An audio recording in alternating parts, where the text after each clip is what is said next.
Tiap hari melihat bapaknya itu beribadah kepada Allah. Tiap hari melihat nasihat dan mendengar nasihat dari bapaknya. Tapi memang Allah Azza wa Jalla nggak menghendaki anaknya mendapatkan hidayah. Maka ketika Nabi Nuh alaihissalam menyuruh anak untuk naik ke atas kapal, anaknya enggak. Kemudian mengatakan, sa'awi ila jabalin ya'simuni minal ma'. Enggak ayah, aku bakal naik ke atas gunung itu, karena gunung itu bakal selamatin aku dari air bah ini. Kemudian ternyata akhirnya anak itu ditenggelamkan bersama dengan orang-orang yang kufur kepada Allah Azza wa Jalla. Kemudian Nabi Nuh sebagai seorang ayah sedih melihat kondisi anaknya binasa kayak begitu. Maka Nabi Nuh alaihissalam mengatakan, ya Rabb inna bani min ahli.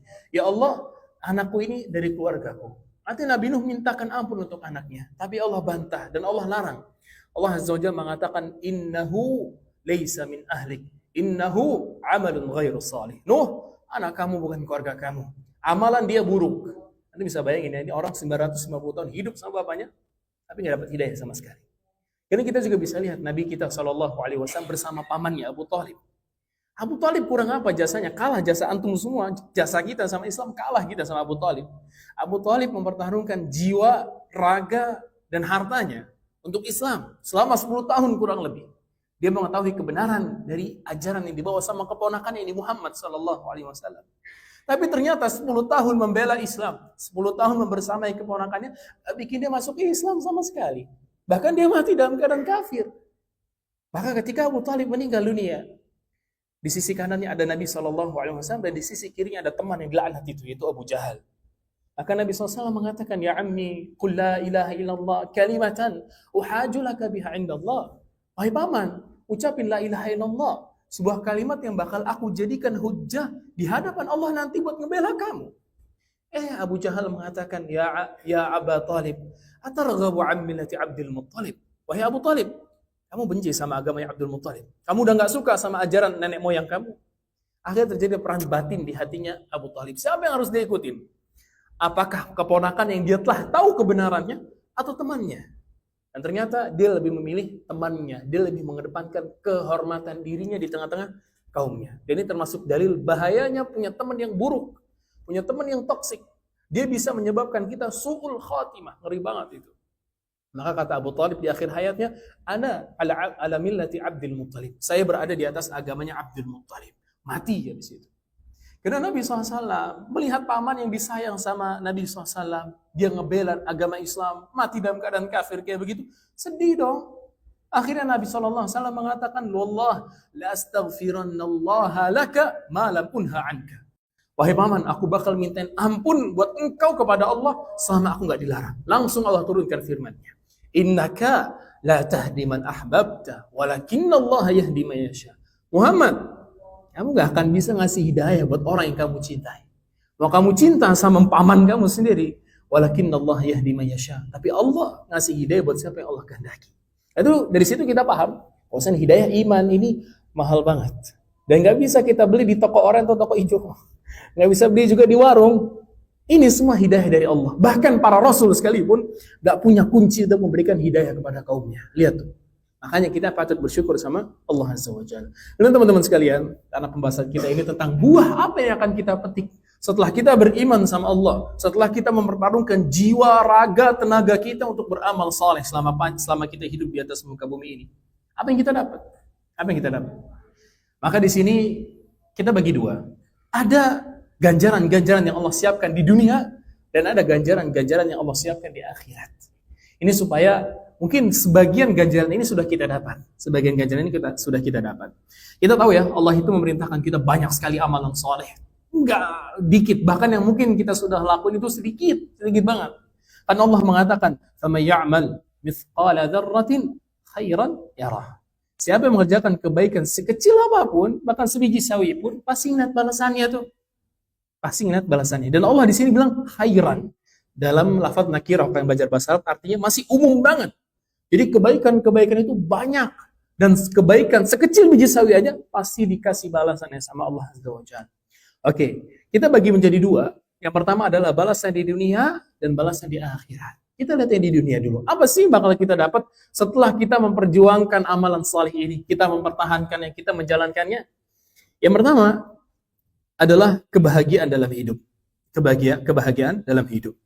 Allah berfirman, "Man 'amila salihan min dzakarin aw untha wa huwa mu'min falanuhyiyannahu hayatan thayyibah wa lanajziyannahum ajrahum bi ahsani ma kanu ya'malun. Laki-laki yang siapa yang mengerjakan amalan saleh dari laki-laki maupun wanita, dan dia beriman. Ini syaratnya, dia ngerjain amalan saleh kemudian beriman. Maka kami akan berikan dia kehidupan yang baik, kehidupan yang membahagiakan buat dia. Kemudian nanti kami akan menyempurnakan balasan dia atas apa yang dulu dia pernah lakukan di atas muka bumi ini. Dan itu berupa surganya Allah Azza wa Jalla. Ini adalah balasan di dunia. Dikasih kehidupan yang membahagiakan buat kita. Jadi orang yang melakukan amal soleh, jangan dikira hidupnya sengsara. Iya, sengsara itu sifatnya ujian. Tapi dia ketika menjalani ujian itu nikmat buat dia. Bukan sesuatu yang membebankan buat jiwa dia, enggak. Karena dia tahu ini adalah ujian dari Allah. Saya tetap punya tugas untuk melakukan amalan soleh. Karena Allah Azza wa Jalla juga mengatakan, wa'bud rabbaka hatta ya'tiyakal yaqin. Sembah Rabbmu sampai al-yaqin. Itu kematian ya, bukan keyakinan dalam hati ya. Kematian datang menjemput kamu. Maka kalau kematian sudah datang menjemput kita, itu ending dari segalanya. Usaha amalan soleh yang kita lakukan itulah endingnya, ujungnya di situ. Jadi selama hayat masih di kandung badan, jangan berhenti dari beramal. Walaupun umur kita sudah tua, bukan berarti akhirnya kita mencukupkan dengan apa yang dulu pernah kita lakuin. Pun yang masih muda, karena masih muda, perbanyaklah amal soleh. Sebelum nanti kita tua melemah, sebelum nanti kita semakin tua semakin sibuk, gak punya kesempatan lagi untuk mengerjakan amalan soleh. Maka kalau ada kesempatan aja sedikit aja untuk bisa ngelakuin amalan soleh, lakukan. Seperti misalkan kajian kayak gini, kan flyer tersebar. Kita tahu yang namanya kajian siang kayak gini bentar, ya kan? Gak makan waktu sampai 1 jam kan? Bahkan anak selalu batasi, bukan anak ya, semua ustadz lah insya Allah ngebatasi. Gak akan lama-lama. Karena tahu kita semua yang di sini orang yang bakal kerja. Tapi ini ada kesempatan untuk bisa melakukan amal soleh, dan amalan soleh ini termasuk yang paling mulia menuntut ilmu. Walaupun sejarah, walaupun antum nggak nyatet nggak masalah, karena mungkin antum semua Imam Bukhari kali ya. Tapi maksudnya, walaupun kita nggak mencatat, kemuliaan majlis ilmu bakal kita dapat. Cuman dalam waktu 30 menit, bahkan mungkin nggak nyampe. Itu kan mulia banget. Udah gitu, kita dahuluin dengan sholat wajib. Ya subhanallah. Kalau nggak kita keluar dari pintu itu, dosa kita bersih itu kan. Makanya itu jadi suatu hal yang perlu kita perhatiin, bahkan jadi concern kita semua. Bahwasannya kajian kayak gini walaupun setengah jam, bermanfaat banget buat kita. Jadi itu ya, hidup kita bakal bahagia. Kedua, ini yang menakjubkan. Kata para ulama, di antara buah yang bisa kita petik dari amalan soleh adalah sebab terjaganya harta dan anak keturunan kita.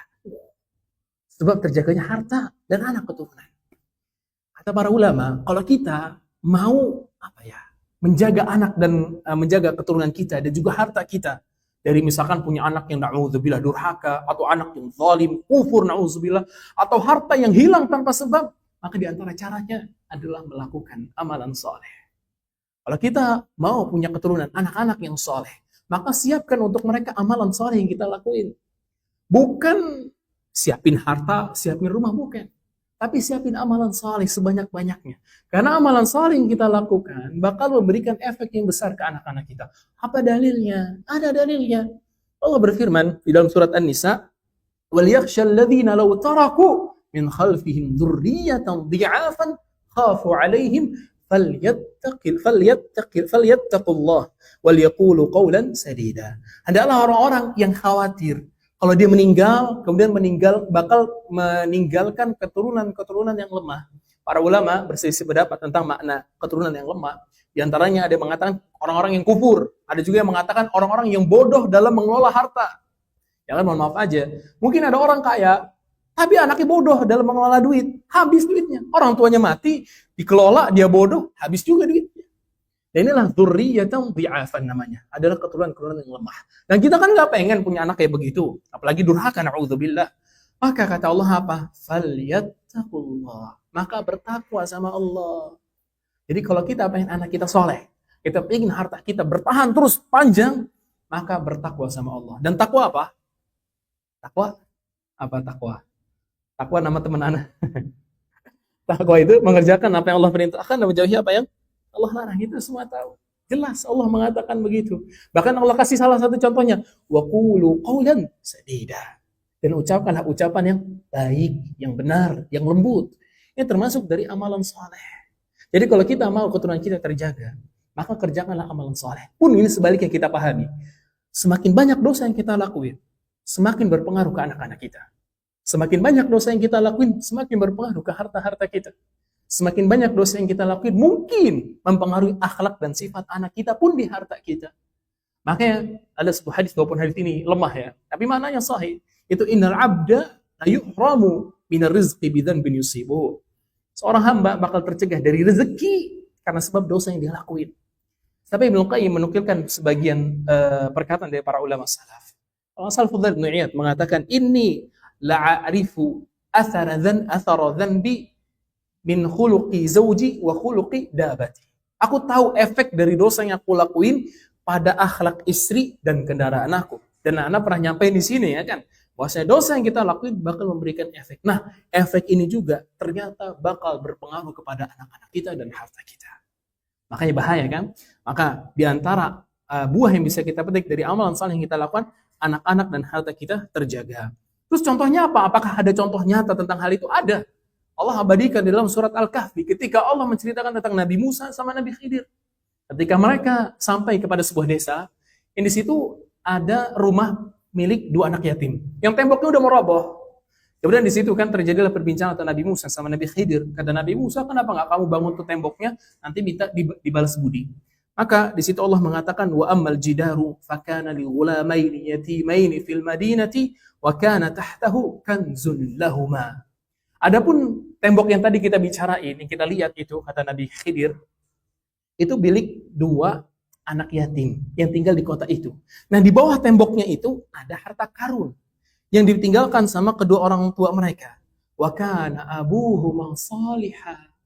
Dan ternyata orang tuanya mereka dulu ini adalah orang-orang yang saleh. Fa arada rabbuka ay yablugha ashuddahuma wa yastakhrija kanzahuma rahmatan min rabbik.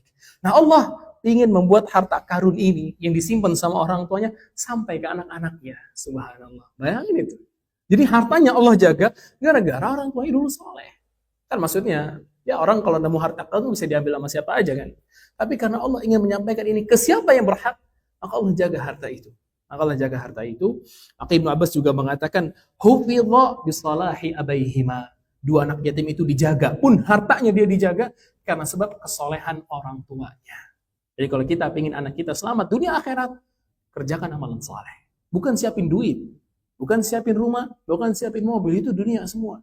Kalau kita ingin mereka selamat dunia dan akhirat, amalan saleh. Kita yang perbanyak amalan saleh. Karena amalan saleh yang kita lakukan bakal memberikan efek kepada mereka. Yang ketiga, menjadi sebab untuk melapangkan kegelisahan, menghilangkan kesedihan dan kesulitan, serta sebagai sarana untuk terpenuhinya kebutuhan. Mungkin antum pernah ingat kisah tentang 3 orang yang terjebak di gua. Pernah dengar kisahnya kan ya? Masyhur lah. Di mana 3 orang ini terjebak di gua karena hujan deras. Habis itu mereka masuk ke gua. Ketika masuk ke gua, ternyata batu besar jatuh longsor. Jebret, ketutuplah pintu keluarnya. Mereka berusaha untuk mendorong batu itu, ternyata nggak bergeser. Bahkan mereka coba gali, nggak bisa. Akhirnya mereka bertawasul dengan amalan-amalan saleh yang pernah mereka lakukan. Ada 3 orang. Yang pertama mengatakan, ya Allah, aku ini punya 2 orang tua yang sudah berumur lanjut. Pernah suatu ketika aku memerah susu. Dan aku sudah siapkan susu ini agar mereka bisa minum terlebih dahulu, baru aku dan anak istriku. Ketika aku sampai di rumah, ternyata kedua orang tua aku udah tidur. Maka aku tetap tahan air susu itu supaya biar mereka dulu yang minum, baru anak dan istri aku, bahkan aku. Ternyata aku tertidur. Ternyata aku tertidur juga. Barulah susu itu diminum besok pagi. Ya Allah, kalau aku melakukan itu semua karena mengharapkan wajahmu, tolong selamatin kita dari goa ini. Akhirnya bergeserlah batunya. Dan yang kedua, bilang, ya Allah, Engkau tahu, aku mempunyai sepupu yang begitu cantik, bahkan termasuk wanita yang paling aku banggakan di atas muka bumi ini. Aku pernah menawari untuk menikah, tapi dia menolak aku. Akhirnya dia menikah dengan orang lain. Sampai suatu ketika, pada waktu musim paceklik, kering di mana-mana, dia datang kepada aku untuk meminjam uang. Dan akhirnya aku setujui untuk dia meminjam uang kepada aku dengan jumlah sekitar 2.000 dinar.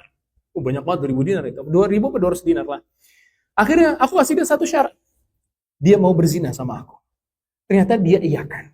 Akhirnya ketika aku sudah sampai di hadapan dia tinggal berzina, dia mengatakan, cincin ini tidak berhak dicopot kecuali dengan haknya. Maka karena hal itu aku takut sama Engkau ya Allah, aku tinggalkan sepupuku dan aku tinggalkan harta itu untuk dia. Maka ya Allah, kalau aku ngelakuin ini semua karena wajahmu, tolong selamatkan aku dari gua ini. Bergeser lagi batunya. Sampai yang ketiga. Yang ketiga mengatakan, ya Allah, engkau tahu aku punya usaha. Dan aku punya pegawai-pegawai. Sampai ada satu pegawai yang sebelum dibagi gajinya, dia udah pergi, nggak tahu kemana. Akhirnya, karena aku tahu ini adalah amanah di sisimu, ya Allah, aku tahanin hartanya dia, gajinya dia, kemudian aku kembang biakan. Sampai akhirnya jadi aset yang begitu banyak. Kemudian datanglah dia beberapa waktu yang lalu kepada aku dan meminta jatahnya dia, kewajiban dia atau hak dia. Akhirnya aku berikan kepada dia, dia bertanya, mana harta saya yang waktu itu? Maka aku bilang, harta kamu itu semua. Dan asetnya besar, banyak. Maka dia ambil itu semua dan aku gak merasa berat sama sekali. Karena memang itu haknya dia. Maka ya Allah, kalau aku ngelakuin itu semua, karena wajahmu, tolong selamatin kita dari sini. Akhirnya bergeserlah semua batunya. Tuh lihat, mereka dalam keadaan kesulitan, dalam keadaan sedih, dalam keadaan putus asa. Bahkan dalam keadaan butuh diselamatin sama Allah. Ternyata Allah kabulkan semua doa mereka karena sebab satu doa, yang kedua mereka bertawassul dengan amalan soleh. Jadi kalau misalnya kita udah stres sama kehidupan dunia ini, mentok sana sini, perbanyak amal soleh. Bukan malah stres, bukan malah diem, bengok, tapi banyak amal soleh. Karena semakin banyak amal soleh, semakin banyak kemudahan-kemudahan datang dari Allah Azza wa Jalla. Kemudian yang keempat adalah kecintaan Allah dan kedekatan kepada Allah Azza wa Jalla. Nah ini yang paling kita cari lah. Kita pengen kalau kita ngelakuin amalan soleh, kita semakin dekat sama Allah Azza wa Jalla. Kalau kita ngelakuin amalan soleh, semakin dicintai sama Allah. Karena ingat loh, kalau kita udah dicintai sama Allah, kita mau minta apa aja pasti Allah kasih. Pasti. Karena inilah janji dari Allah Azza wa Jalla. Mana Allah mengatakan, Man 'ada li waliyan faqad adzantuhu bil harbi. Barang siapa yang memusuhi wali-wali aku, maka aku mengumumkan perang sama dia. Wa ma taqarraba ilayya 'abdi bi syai'in ahabbu ilayya mimma aftaradtuhu 'alaihi. Dan tidaklah hamba-Ku mendekatkan dirinya kepada aku dari sesuatu yang paling aku sukai kecuali kewajiban yang aku wajibkan atas dia. Jadi menjalankan kewajiban seperti sholat 5 waktu, zakat, puasa dan seterusnya, itu adalah sebab paling besar cinta Allah bisa kita gapai. Kemudian Allah lanjut mengatakan dalam hadis qudsi ini, "Wa ma yazalu 'abdi yataqarrabu ilayya bin nawafil hatta uhibbah." Nah, setelah dia menjalankan kewajiban itu, supaya bisa mendapatkan cinta Allah, maka dia menambah dengan yang sunnah. Akhirnya karena dia ngejalanin yang sunnah, dia jaga yang sunnah, akhirnya aku cinta sama dia. Kemudian apa balasannya? Fa idza ahbabtuhu, kalau aku udah cinta sama dia, kuntu sam'ahu alladhi yasma'u bih wa basaruhu alladhi yubsiru bih wa yadahu allati yabtishu biha wa rijlahu allati yamshi biha. Kalau aku udah cinta, maka aku menjadi pendengaran yang dia mendengar dengannya, penglihatan yang dia melihat dengannya, tangan yang dia gunakan untuk meraba dan kaki yang dia gunakan untuk melangkah. Maksudnya semua adalah Allah jaga dia. Allah jaga dia. Wa in sa'alani la'utiyanna wa la in ista'adzani la'u'idhanna. Kalau dia minta sama aku kasih. Kalau dia berlindung sama aku lindungi. Itu yang keempat. Bayang itu. Cintanya Allah Azza wa Jalla. Yang kelima di dunia yang bakal kita dapat adalah kecintaan dari makhluknya. Kecintaan dari makhluknya. Anak jujur li aja ya. Anak tanya ke antum. Antum punya teman yang soleh, rajin ke masjid. Kalau ngomong kata-katanya indah, nggak pernah nyakitin hati orang. Selalu baca Quran, selalu berzikir kepada Allah, nge-share-nya yang baik-baik di grup WhatsApp. Antum suka nggak sama orang itu? Senang kita dekat sama dia kan? Ya orang baik banget ya Allah. Itu adalah kecintaan yang Allah tanamkan untuk mereka, orang-orang yang melakukan amalan saleh.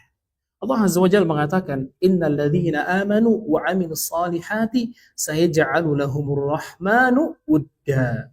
Sesungguhnya orang-orang yang beriman dan mengerjakan amalan kebaikan, maka kelak Allah yang Maha Pengasih akan menanamkan rasa kasih sayang dalam hati hamba-hambanya.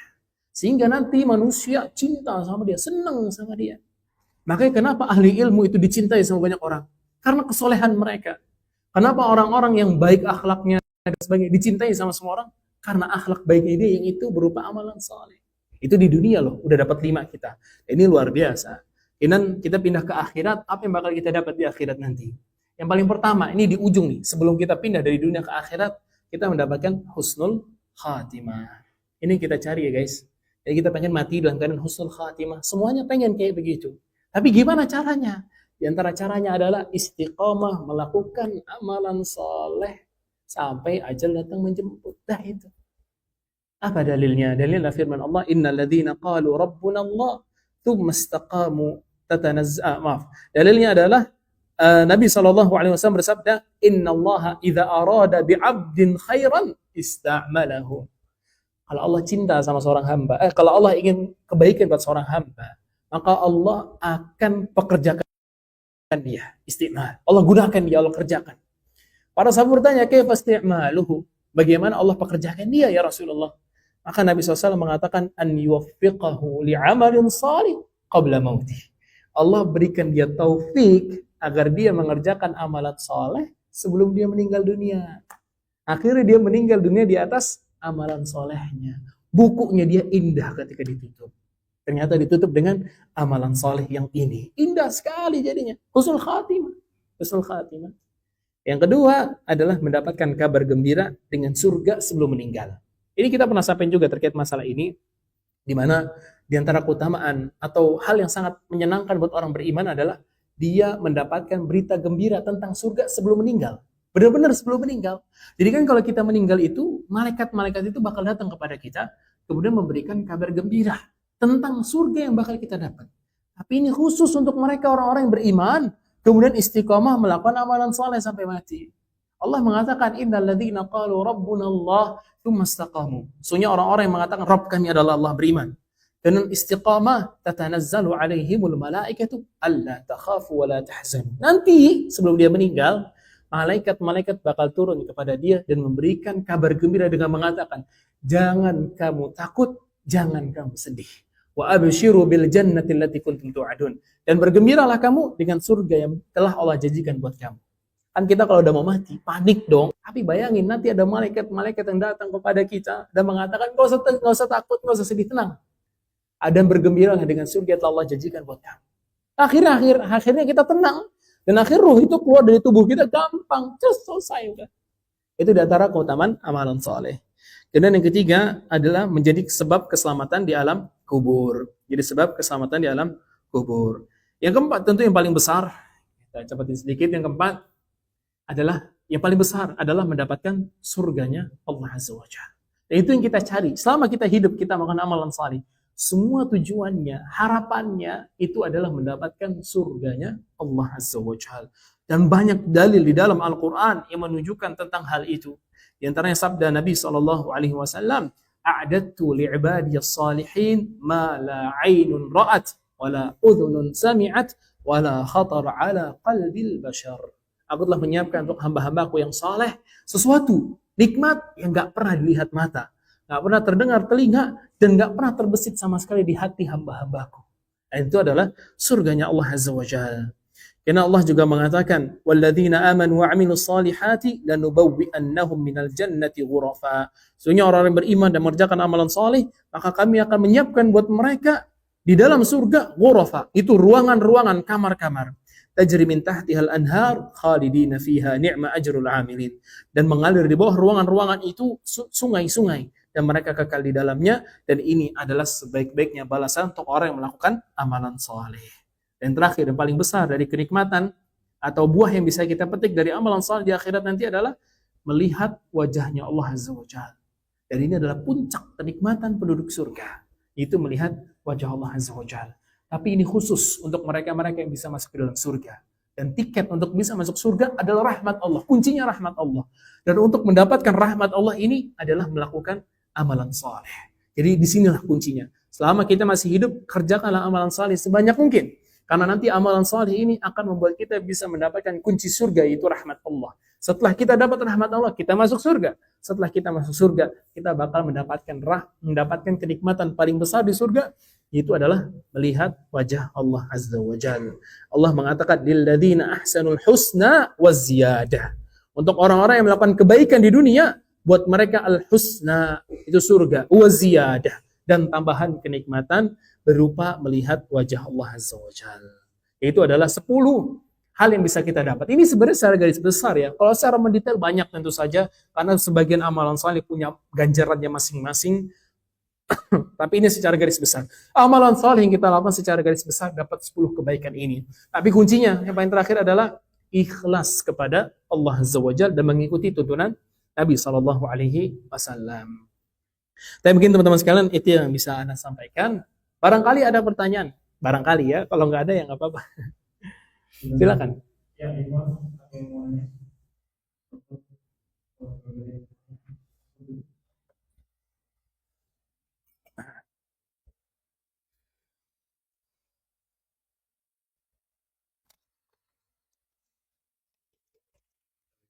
Assalamualaikum warahmatullahi. Ya, izin bertanya sedikit Ustaz. Tadi aku sampaikan bahwa dosa yang dilakukan oleh seseorang itu bisa berpengaruh kepada istri, kendaraan, bahkan anak keturunan.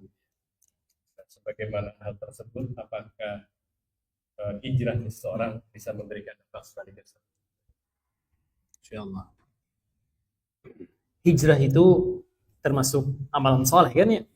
Kita sepakat hijrah dari kita masa jahiliyah menjadi lebih baik, lebih taat kepada Allah, itu adalah amalan soleh. Amalan soleh semuanya akan menghapuskan perbuatan-perbuatan buruk yang pernah kita lakukan. Ini konsep awalnya. Tapi, boleh jadi, ini kata Ibnu Qayyim ya, boleh jadi seseorang sudah hijrah kepada Allah, taubat kepada Allah, menyesali semua dosa-dosa yang dilakukan, taubatnya udah diterima sama Allah. Tapi ada satu catatan penting. Efek dari dosa itu boleh jadi masih ada. Dosanya udah nggak ada. Allah sudah ampuni. Tapi karena Allah ingin mengangkat derajat dia, menghapuskan benar-benar bersih dari dia, Allah kasih ujian dari efek dosa-dosa itu. Dan efek dosa banyak. Ibnu Qayyim menyebutkan sekitar ada 27 efek dosa. Yang itu bermacam-macam. Di antaranya ini, yaitu perubahan akhlak dari anak dan istri kita. Tapi ala kulli hal, intinya tugas kita bertobat kepada Allah dan berlindung sama Allah dari diuji dengan cara kayak begitu ya. Jadi semoga Allah ampunin aja dosa-dosa kita tanpa perlu diuji kayak begitu. Jadi kayak gitu ya. Allah alam. Insya Allah hijrah itu bisa menghapuskan efek itu. Bisa. Kayak gitu.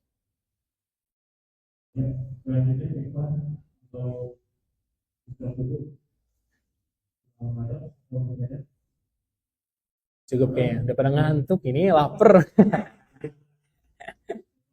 Ya, baik. Mungkin itu yang bisa Anda sampaikan ya. Supaya bentuk hikmah juga dalam berdakwah ya. Jangan kelamaan. Baik, mungkin ini yang bisa Anda sampaikan teman-teman sekalian. Semoga ini bermanfaat dan mencerahkan buat kita semua di siang hari ini. Walaupun ini mulai mendung ya, tapi sebenarnya biar hati kita yang cerah, asik.